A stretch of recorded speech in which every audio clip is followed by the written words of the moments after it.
So let's read the question. The question says that find three numbers in AP whose sum is 21 and the product is 315. इस question में वो three numbers find out करने हैं जो AP में हो और जिनका सम 21 हो और प्रोडक्ट जो है वो 315 होना चाहिए। बहुत ही सिंपल सा क्वेश्चन है। पहले हम की कॉन्सेप्ट लिख लेते हैं। तो जब भी थ्री टर्म्स इन AP की बात होती है या थ्री नंबर्स इन AP की बात होती है तो three terms in an AP are A minus D, A and A plus D, यही अज्यूम करने चाहिए, where A is first term of the AP and D will be common difference of that AP,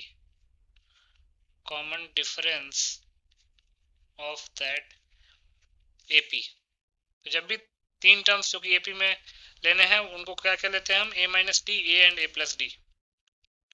तो इसी की concept को use करके इस question को सॉल्व कर लेते हैं। तो लिख सकते हैं late three numbers in an AP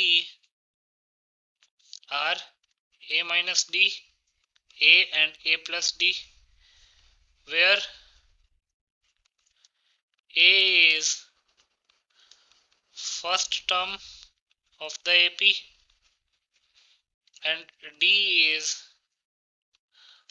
common difference of the same AP। तो अकॉर्डिंग टू द क्वेश्चन सम जो है वो 21 के इक्वल दे रखा है। इसका मतलब कि A minus D plus A plus D जो है वो 21 के इक्वल दे रखा है। D से माइनस डी कैंसिल आउट हो जाएगा, तो यहाँ से 3A की वैल्यू 21 आ जाएगी, तो A की वैल्यू 21/3 दैट इज 7 आ जाएगी। ऑल्सो प्रोडक्ट कितना है उन तीनों टर्म्स का, 315।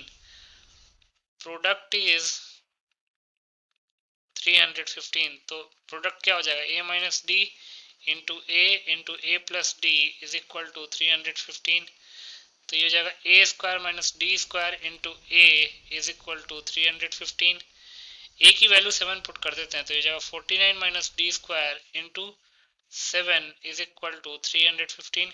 7 से इसको डिवाइड करते हैं तो 7 इंटू 4 28, 3 5 7 इंटू 5 35। तो 49 माइनस डी स्क्वायर जो है वो 45 के इक्वल आया, तो डी स्क्वायर की वैल्यू आ जाएगी 49 माइनस 45 दैट इज 4। तो d square minus 4 is equal to 0, तो इसको लिख सकते हैं d plus two into d minus two is equal to 0। तो यहाँ से डी की दो पॉसिबल वैल्यूज आ जाएंगी प्लस माइनस 2। अब यहाँ से दो केस बनेंगे। Case 1 when a is equal to, A तो फिक्स है 7, एक बार d को 2 ले लेते हैं और एक बार d को -2 ले लेते हैं, तो t1 क्या हो जाएगा, a minus D that is 7 minus 2 that is 5।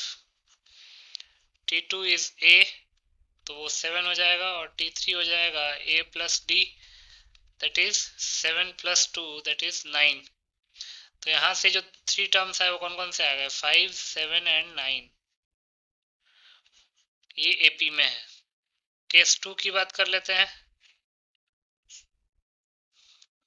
When a is equal to 7 and d is equal to -2, तो उस टाइम पे t1 क्या हो जाएगा, a minus D that is 7 minus -2 that is 9। t2 क्या होगा, a दैट इज 7। t3 हो जाएगा a plus D that is 7 plus -2 that is 5। तो इस केस में भी एक दूसरा एपी आ रहा है 975, ये भी एक एपी है। फर्क बस इतना है कि ये वाला जो एपी है वो इंक्रीजिंग एपी है और ये डिक्रीजिंग एपी है। तो दो एपी पॉसिबल है, लिख सकते हैं hence three terms in the required AP are 579 and 975. So 579 and 975 will be the final answer. I hope you understood it well. Best of luck.